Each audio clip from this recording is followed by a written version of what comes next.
what a category we have to start as well. The greatest Ashes characters whose personalities have shone on the pitch in the most high-pressure games. And I feel you two have just about enough experience of watching him playing in the Ashes, so this should be fun, Alistair. It should be, and I'm now looking at the lists. I'm actually really disappointed at you guys. I'm just raring to go at you both. I just need to put in a caveat here, because you might look at these names and go, well, hang on a second, there's loads of big characters that are missing. Yeah, where's W.G. Grace? Is he not there? So from a generation point of view, we're pulling from 1990 onwards. No W.G. Grace, no Donald Bradman. No. There's a lot of characters that aren't on this list. So without further ado... Shane Warne. Off only 2 or 3 paces, he bowls, and Gatting is taken on the pace, bowls! Out comes Bertham now. He bowls to Alderman. I know them, and England have won! It has hit from mid-on. Now he's punting out. England think they've got him. Bradley, it is in now to Flintoff. Flintoff heaves at that. It's gone over the pavilion. It's an enormous 6. My goodness me, that you won't see a bigger 6 in 100 years. Here we go. Dawson comes up and bowls to Waugh, who drives through the offside for his 100. And in comes Pat Cummins from the far end. He bowls to Stokes, who hammers it for 4. Warner, 97, waits for Swan. Cuts, and he's going to get 4, I think. Here's going to be his 100. Yes, the ball's gone behind square on the offside. Here's Broad coming in and bowling to Voges. Oh, he's brilliantly caught! Brilliantly caught! Shoulders hunched forward, he bowls to Mike Gatting. On the leg stump, he's bowling! Middle stump! Hughes is mobbed by his Australian teammates. And he gets to 200. That is a wonderful milestone for Kevin Peterson, and he is full of joy. Shane Warne, Ian Botham, Ricky Ponting, Freddie Flintoff, Steve Waugh, Ben Stokes, David Warner, Stuart Broad, Merv Hughes, Kevin Peterson. Now, when we talk about character, I guess we're thinking about things like personality, obviously how they performed on the field, their grit, their resilience, but also box office moments, players that could create magical moments. Yeah, I think someone that you just would rush out of the bar from to go and watch, wouldn't you? Whether he's batting or bowling. That's kind of a character for me. I've judged mine on a bit of both, but also I had to judge it on my experience of it as well. So some of you'll see on my list, the guys slightly lower down the list I had less to do with. You're making excuses already. No, not at all. I think my list is right. Okay. Should we start with your list? We're very competitive. I can see it now. Yeah. Okay. It's coming out already. I'm going to start with you, Alistair. You're 10 to 6. 10 to 6. I've gone Merv Hughes at the bottom. He was slightly before my time. I mean, I do remember him bowling, kind of, whether that's just to do with highlights, the big tash, the chain banging out, and just basically swearing at the English batsman, in particular Graham Hick.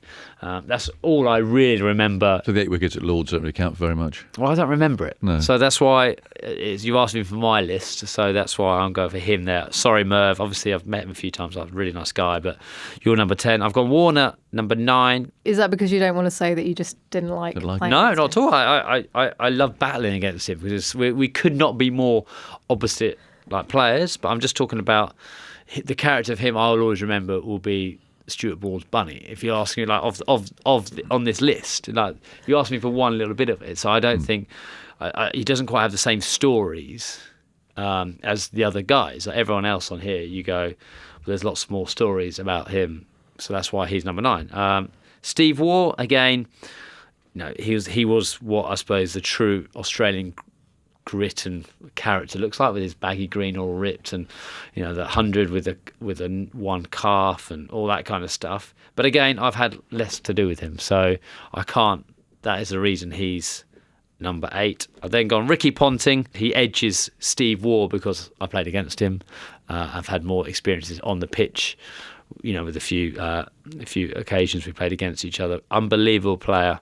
I remember him playing that 190 odd he got at Brisbane in 2006, the first time I ever watched him bat against Harmison. I know Harmison bowled the first one to second slip, but he still bowled quickly. He still bowled unbelievably quickly. Freddie was firing in first day of the Brisbane Test, first day of the Ashes. He just made batting look incredibly easy. I mean, I've been facing these guys in the net, barely get on the front. It was a revenge innings, wasn't it? He really set his stall out after what happened in 2005. And he was right forward playing crunching cover drives, and then if it was slightly short like pulling through mid-wicket, and I'd obviously been facing these guys in the nets and just couldn't hit them.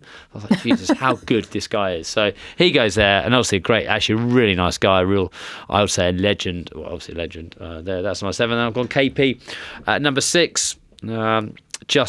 He's played some of the innings where I don't think anyone will ever forget 2005. So that has to be marked up there for the character, the haircut, the first probably English, batsman to take it to Australia, like properly take it to him from what I can remember, like in a successful thing as a batsman, not an all-rounder. So he goes, that's my number 6. Agus, have you got anything different from there? Well, they're different, yes. I mean, it's interesting, isn't it? Because in my case, there's a bit of who you know and have come across and liked as individuals as well. You can't help being influenced slightly by that, and that's absolutely no reflection on Stuart Broad, who's second bottom, because I actually like Stuart very much. But we're talking characters. What about number 10? Well, I've got David Warner there because I didn't know him at all. I'd never interviewed David Warner. I asked to interview him at the end of the last Ashes at the Oval. We're live on the radio, and he said a couple of words to me, and so I did have to give it David Warner there as he left, and that's the only time that I've ever actually spoken to David Warner. So that's why it's bottom. Stuart comes in at number 9. Again, you can't base it on whether they give you an interview or not, Agus. He was very rude, and so I said, so David Warner there, and that was it. So he's bottom. Stuart Broad, they kind of linked together, aren't they? Was Stuart a character? That's the thing. I mean, there were lots of... What I liked about Stuart, when his knees were up, he was running in bowling hard, you could see... what is a character? Merv Hughes, for me, I've got him at number 10, 9, 8, 7, you see, because Merv was a character. Big moustache and big stomach and stuff, and he was very cunning with his sledging. He used to slip it through his moustache, so you couldn't really see what's going on. You couldn't really hear it very clearly unless you were usually Graham Hick, who was getting it in the ear. And you see Ricky Ponting, who I don't really know very well. And I'm slightly influenced only because he was always. I've interviewed Ricky at some horrible times in his life. When he's lost the Ashes most of the time against us. So I don't think he likes me very much. Again, you're basing it on interviews. Well, I am again, a bit. I don't think Ricky likes me because I've always been that person there with the microphone to saying, "Oh, bad luck, Ricky." Gary Pratt. So Ricky and I, but again, character. Ricky for me was a brilliant player, wonderful batsman. Character, I put Merv Hughes above him. KP, 2005, he was a real character, wasn't he? And he was kind of a favourable character. He, through his career, became really quite Marmite. People either really liked Kevin Pietersen or really felt very strongly about him. I see you and Piers made up, by the way. That's a nice cookie. And all of that. That really did divide opinion, didn't it? So yeah, but I've definitely on my list put cricket as well. Yeah, well, cricket dominated. Yeah, cricket has to go into it, surely. You don't like them very much. No. Or the fact they don't give very good interviews. On that basis, for interview etiquette, where would Sir Alistair Cook go on this list? Well, actually, he was always he was all right with me, Cookie, weren't you? Yeah, we're fine. Actually, I'll tell you what. I'll tell you Cookie one. Imagine. I went and interviewed, because I always had to interview the captains for every Test match, and in Dunedin, I scuttled round fast. Oh, God, I've got to interview Alistair Cook again. Round I went with the machine, interviewed him, went all the way back to the box. Hadn't worked, which is every interviewer's nightmare, isn't it? So I thought, okay, I went all the way back again, and he did it a second time. Bless him. So that's a gent. So actually, he'd been the top 3 there. Was there any comment around having to do it again? Well, he obviously took the mickey. I just sound professional. How hard can it be to press one button, one job? You've got to ask 3 questions, and I'll press one button. I can't wait till we make you do that. Warmed up next summer. Wow. Just out of interest, does that change at all based on character of performance? No.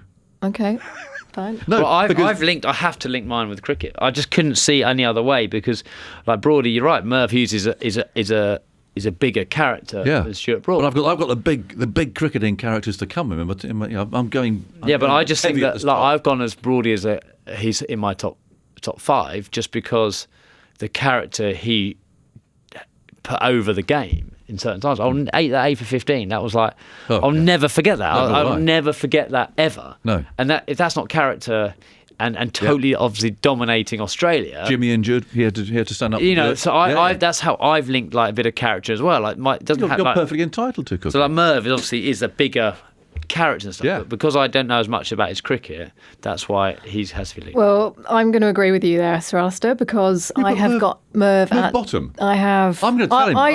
I know Merv. I've had the pleasure of working with Merv Well, I'm going to Hughes, tell him when I see him. and he is the sweetest man you could possibly come You can't across. believe that now. You won't like On the field, he's completely the opposite. He's not going to be happy.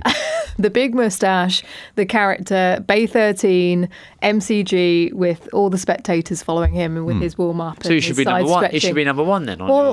In terms of characters that make you watch the game and think that it's entertainment and fun, Merv Hughes is up there. But I've incorporated all of it in there. So, as I said at the start, I want people who were charismatic, box office, but could also create magical moments, had that grit and resilience, and perform in Ashes matches. So that's why he's at number 10. Poor Merv. Now, I believe you both got him bottom. Sorry, Merv. With that in mind, I've gone with Steve Waugh at number 9. Good grief. Now, obviously... It's high on your list, isn't it? Well, yes. Yeah, we'll come to that. Risha. We'll come to that. Obviously, grit, determination embodied the whole Australian ethos of coming at you and being strong-minded and determined. And he revolutionised Australian cricket. He squeezed every ounce of ability out of his ability. In terms of box office, would I want to watch him bat? Apart from that match at the SCG where I was glued to the screen. 100 at Sydney, when he got off the 100 off the last ball. Yeah, I did. Yeah, that was an incredible moment. Whoa. That was a moment in time, though. Yeah. I wouldn't say that every time he went out to play, I was glued to the screen. I think he dropped the World Cup. I mean, you know, that's a characterful thing to say, wasn't it? It wasn't in the Ashes, though, was it? Well, no, but it was still character. Well, I don't know about this. He had plenty of. It's going to be embarrassing in Australia. I mean, honestly, you're going to need some sort of bodyguard. Steve Waugh and Merv Hughes, number 9 and 10. Sorry, Steve. What about this one though? At number 8, I've got David Warner. I have to work with him in Australia, so sorry, David. Yes, lots of character, intimidating for our bowlers, apart from Stuart Broad. Always made something happen. Always got stuck in, and he definitely elevated the entertainment when he was out there on the pitch. But yes, he's at 8. Okay. So I've got 3 Aussies at the bottom there. Yeah. Like it. Are you going to need some? Well, I've got Stuart Broad at number 7. I just think he always had a good moment in Ashes cricket, didn't he? Think about that 8-15, the Oval. You think about the last Test match there. Only he could have finished in that way.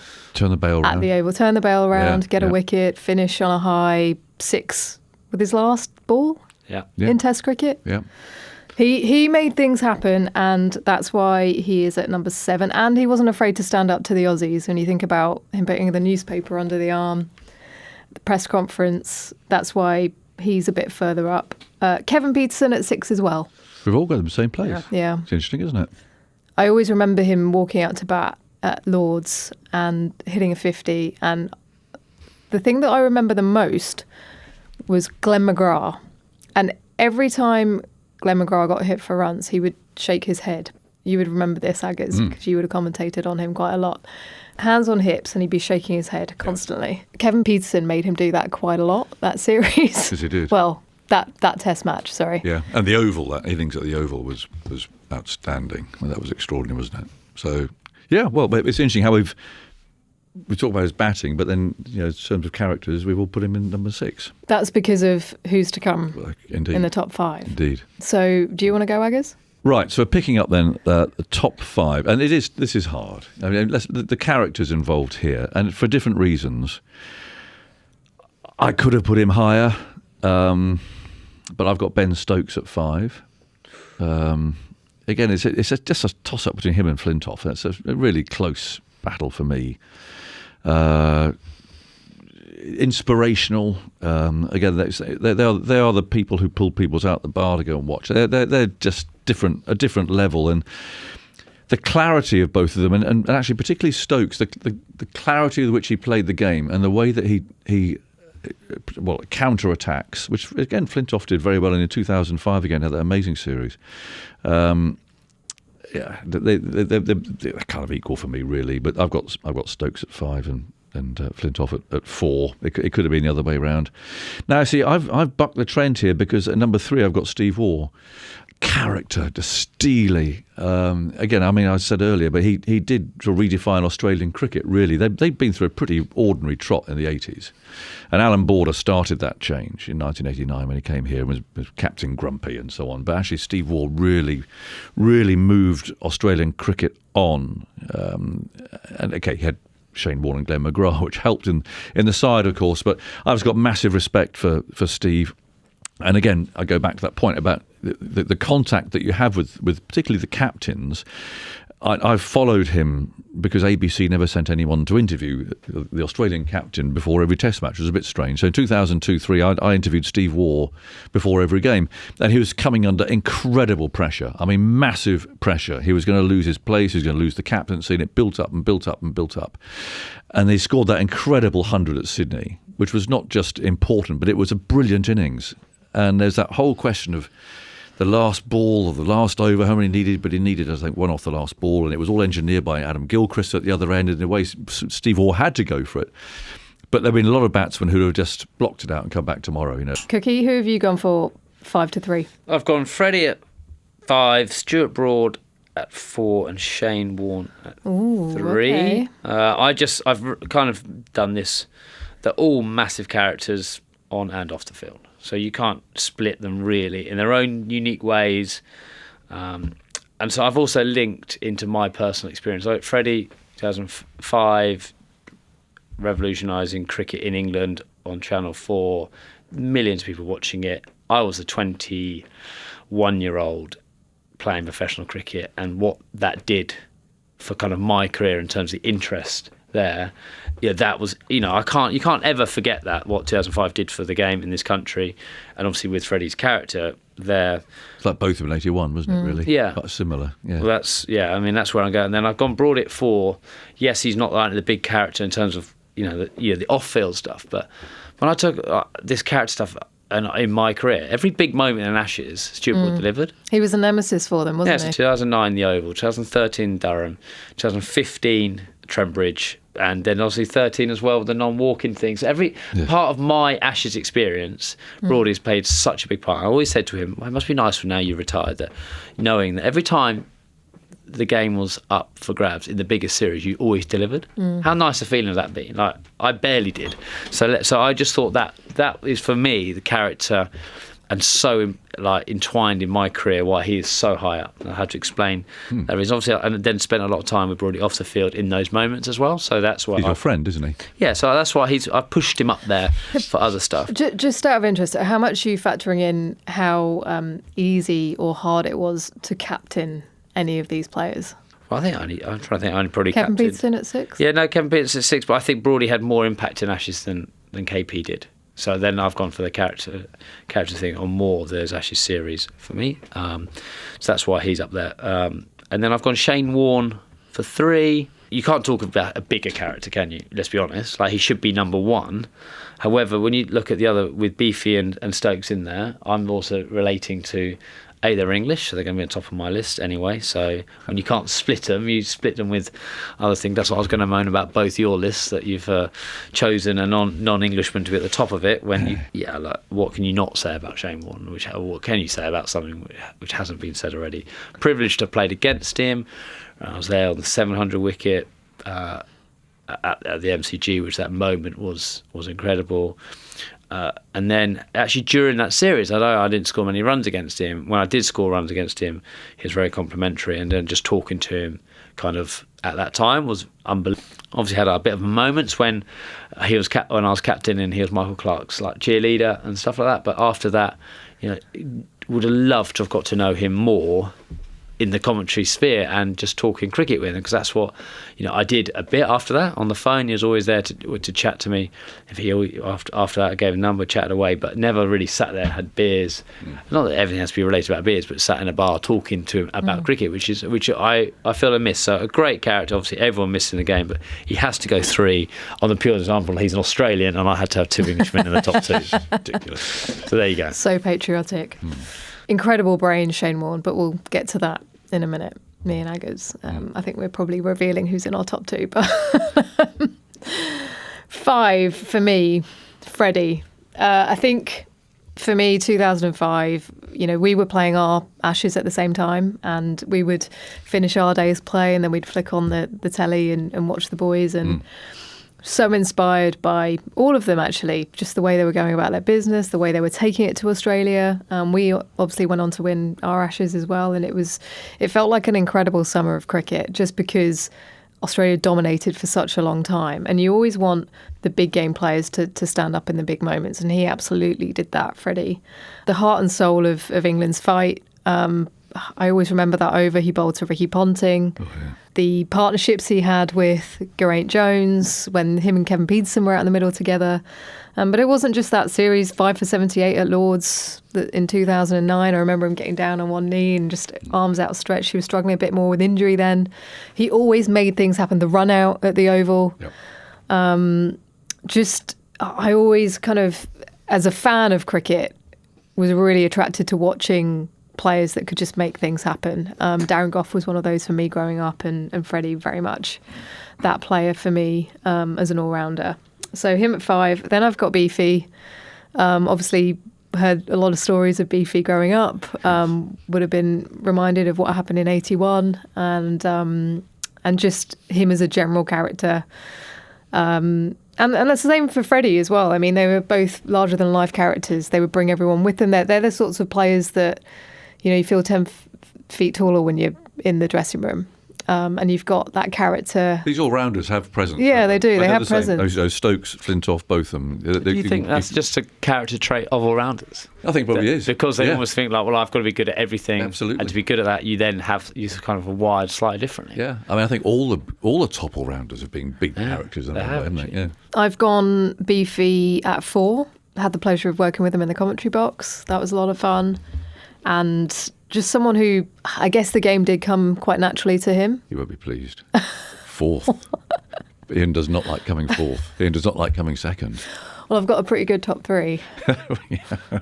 Here we are arguing with you. And in at number 3, I've got Ricky Ponting. So you talk about characters in the game. For me, he just embodied, again, that kind of fiery, gritty Australian Because you know him spirit. well too, don't you? I do. Yeah, I do know Ricky, and actually, working with him, you get to know him in a completely. It was the same with all the Australians, to be honest. When I first met Warnie, it was very intimidating, but then we became good friends. So with Ricky, I kind of go back to 2005 and what he represented then, and just how. Every time he walked onto the field, anytime he spoke in public, it just felt like his chest was puffed out. I mean, he's not that much taller than me. He won't mind me saying that. But he had so much aura and presence. And as a captain, one of the best captains, 19 matches in Ashes cricket that he won as captain.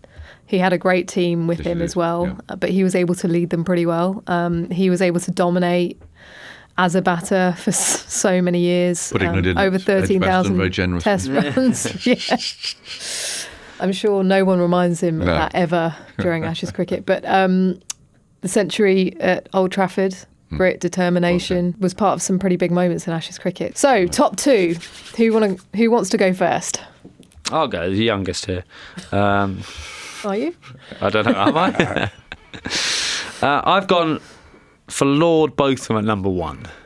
I just, he saved his best cricket for Australia. No one will ever forget 81. I wasn't even born 81, and yet I know I'm now saying, well, I'd never played with him and stuff, but some of the other guys didn't have much to do with their careers, so they're down the list. But I do think that 81 is almost the greatest moment ever in English cricket. That's the most talked about moment in a Test match, I reckon.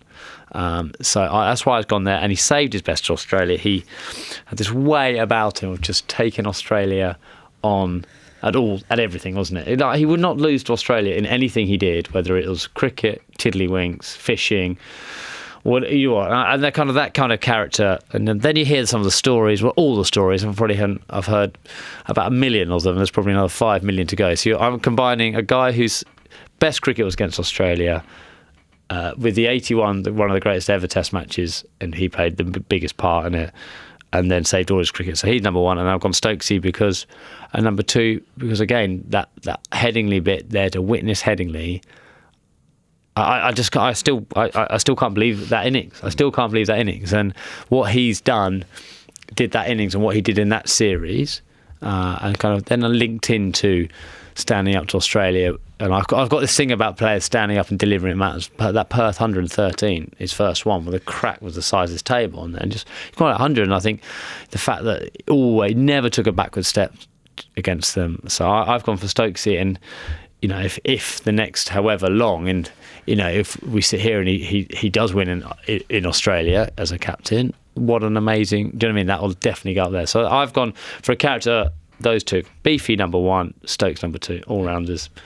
I don't think there'd be many people disagreeing with you there, to be fair. But both me and Aggers have gone with a couple of different different Well, players. it's interesting because I could easily put Ian number one too. I mean, I did play with Ian, shared dressing rooms with Ian, and he just dominated everything. Yeah. He would just, what a dressing room's like when you got your little benches or whatever there may be in your lockers. Well, his kit was just in the middle of the dressing room, and he just lived in the middle of the dressing room, which is like what he was. He was like the heartbeat of the place, and he just got changed and everything. He was just in the middle of the dressing room. It was extraordinary, kit all over the place. A brilliant cricketer. The thing about Ian is he lived his life very much under sort of tabloid spotlight. It must have been very hard for him. He really couldn't do anything. He was a proper superstar, wasn't he? Yes, he was. He was a proper superstar. He was pursued relentlessly by the tabloids. There's a bit of a tabloid war going on at the time, and Ian worked for. I think he might have worked for both the Sun and the Mirror at various times.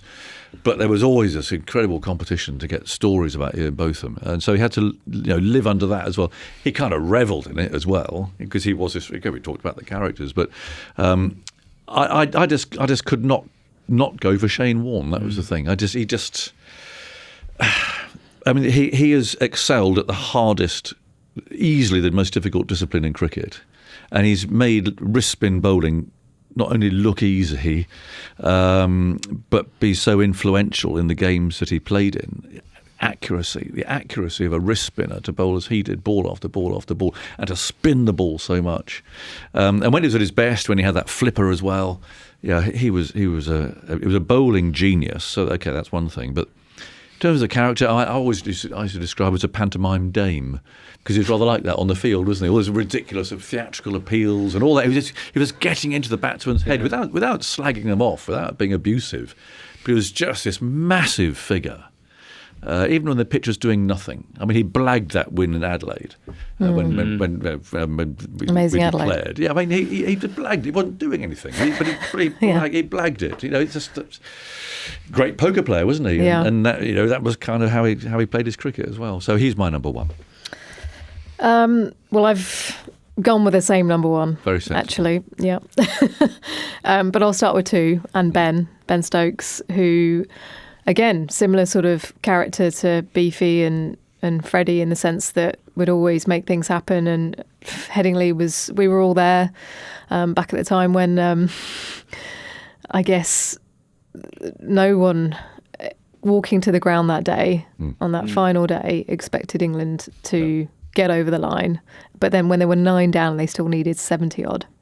I mean, and just ridiculous that. But the World Cup not long before, he is someone who can produce miracles, and he's done it time and again. And you say the same about Shane Warne, but Ben has that ability himself. Two players that didn't really shy away from the tabloids either. Very much culturally significant when it comes to being able to dominate, especially in Ashes cricket, a modern-day Ashes warrior, Ben Stokes. And as a captain as well, I mean, the inspiration that he's created for this team in this new era. I'd love to have played under Ben Stokes, wouldn't Yeah. you? Absolutely. I'd love to have played. And actually, there's probably quite a few similarities in the way he captains and the way Shane would have captained in terms of the instinct, and sometimes it feels like a bit of a gamble, but it's an instinctive gamble to just really back his players, and I imagine that's what Shane would have done as well. And Shane's at number one just purely because of the genius, but also the fact that he could transcend the sport and bring other people to the game through his magic. I mean, he was someone who everyone feared when they were facing him, but also just the greatest showman, especially at the MCG, his backyard, his playground. Everyone just wanted to watch every single ball he bowled. And you talk about the aura that he possessed, and sometimes it was something out of nothing. I mean, he would literally just go and talk to extra cover for no particular reason at all, and that would get into the batter's mind. Yeah. And the ball of the century, the hat-trick, the 700th wicket, even that 2005 Ashes series, he came into that series not being in particularly good form. I think he spent a lot of time with Terry Jenner just ahead of the series and ended up picking up 40-odd wickets. Yeah, I think so. quite a lot. It's a lot on it. Even at Trent Bridge at the Oval, you still felt with Warne in the team, England were never safe. So just purely for that reason of just that unbelievable ability, and there will never be another Shane Warne. About Shane as well, just to throw this in, when it went after the ball of the century, I remember saying, wow, this is going to inspire a whole new generation of wrist spin bowlers. They're going to see this, this incredible character, what he can do. Well, where are they? There aren't any, because they can't do it. He was so good, and no one can come up and match what he did. He made that art look so easy. That's a good point, actually. I never thought about that. Thank you, Alistair. There's been quite a lot in in one-day cricket. Have done really well, haven't they? Yeah, but nothing in Test, nothing quite like. I suppose you got Kumble, but they're different. He's a different bowler, wasn't he? To Shane Warne, But you're right. Why? That's what every kid would want to do. I think I suppose they did want to do it. Yeah, that's a really good point. I had to nick that one sometime. And actually, just to add to that, no one really talks about his broadcasting, and I was so very fortunate to work with him and sit alongside him. And I still remember, I mean, me and Gilly talk about it all the time, that there were a couple of moments in the commentary box where we would just sit there and just look at each other and go, this is ridiculous, because he would be describing a passage of play, and to a normal person, you'd be looking at a passage of play going, I have no idea what's happening here, or this is really slow. And he would make something from it and describe exactly what the bowler was thinking, exactly what the batter was thinking, and describe it in such a way that would make it really inviting to the viewer. But he also had this unbelievable ability to talk about his craft that everyone could follow. If you hadn't watched cricket before, he had this incredible way of being able to describe cricket to a layman, and I think that was one of his strengths as well. Great with kids too, wasn't he? Yeah, exactly. The start of play down the ground, just with kids bowling. Yeah. And so that's why I miss listening to him, actually, because you will never get that brain again. You had all this experience of years and years and years of cricket, and all these different match situations, and him watching it. He was an absolute cricket badger. He would watch cricket 24/7 and always have something to say about it. It's been quite a long chat about Shane Warne, but there's a reason for that, and that's why he is number one. Special. Very special player. Would you change your mind? I've got an argument for at least, between Botham, Stokes and Warne, you could put almost any of those in terms of the top three in any order. I'm quite happy to have Shane Warne at number one, absolutely, but I think you could argue for Botham at number one as well in the same way. I think those two. I just put Warne at 3 because he's Australian. I think that's the only other reason for it. It was the only reason. But those top 3 in terms of what those 3 have done for the sport in different ways. But what they've done for the sport and what they did in Ashes cricket, is unrivaled. And certainly, taken from for the last 20 odd years, I think it's quite a clear top 3. In my opinion, sorry, Aggers, your Steve Waugh has to be axed out a little bit, but you can argue. It's a really interesting thing because what is character, what is performance, how is it linked, and it's been quite. I think you've both talked about Stuart Broad really well, and I feel a bit guilty that he's number 9 on my list. I'll He's put him not going to be happy No, with he's you. not. I'm going to put him up a couple of places. Okay. But then you could look at that and you think, well, Freddie should be up a bit higher. 'Cause Yeah. But then we are talking. We're splitting hairs between some cricketers who have. I think looking back now after discussing it and doing the list would be all the cricketers who have defined eras or defined games or defined series in a different way in terms of and have that off-field thing are the top thing. So you could pick quite a few of those people. Any players that you would have had in that top 10 that aren't in there? Phil Tufnell? Oh, Tuffers. That was Tuffer's last tour. No, 90. I reckon his last test match 97, wasn't it? Yeah, perhaps Tuffer should be in there. Because Beefy finished in 92. That's right. Of course it did. Well, and if that's the case, then Alan Border probably needs to be in there. We could go on forever. Yes.